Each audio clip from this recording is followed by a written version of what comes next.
A quiet morning at the US Air Force Base in Incirlik, southern Turkey, America's closest military position to Syria. These test flights could soon become real. They're poised for an order that's yet to come. I have not made a decision, but I think it's important that if in fact we make a choice to have repercussions for the use of chemical weapons, then the Assad regime, which is involved in a civil war, trying to protect itself, will have received a pretty strong signal that, in fact, it better not do it again. So, Bashar, maybe you're going to learn the hard way. Even some of the most hawkish in the US aren't convinced by the idea of striking Syria. There really hasn't been any indication from the administration as to what our national interest is with respect to this particular situation. As Britain stumbles, France has reiterated its readiness to act. Everything must be done for a political solution, but it will only happen if the coalition is able to appear as an alternative with the necessary force, notably with its army.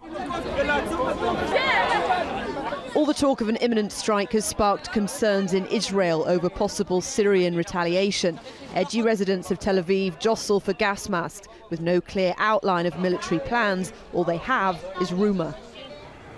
Things are also heating up in the Mediterranean. Russia is sending its warships in. President Putin insists this is to protect national security and not to threaten any nation.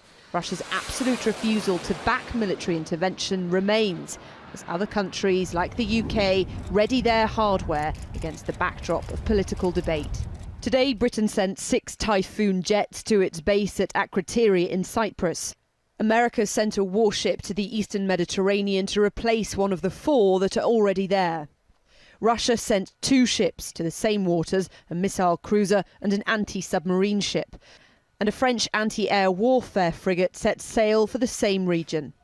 The indiscriminate slaughter of civilians, the killing of women and children and innocent bystanders by chemical weapons is a moral obscenity. The US Secretary of State's address at the beginning of the week was branded a war speech, paving the way for imminent action. In the immediate aftermath of the chemical weapon attack, there was kind of a gut response that something needed to be done.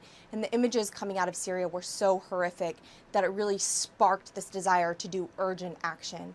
I think that now that some of that has died down and the images are kind of fading from our minds, there is a sense that we actually need to think about what this action is going to do, what the consequences are, and that now there's much more kind of cautious weighing of the different possibilities for action.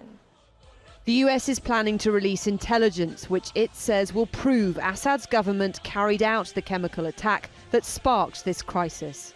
One more brief question about President Obama's own conflict is between his cautious foreign policy instinct and that self-imposed red line that makes not acting near impossible. Amanda Walker, Sky News, Washington.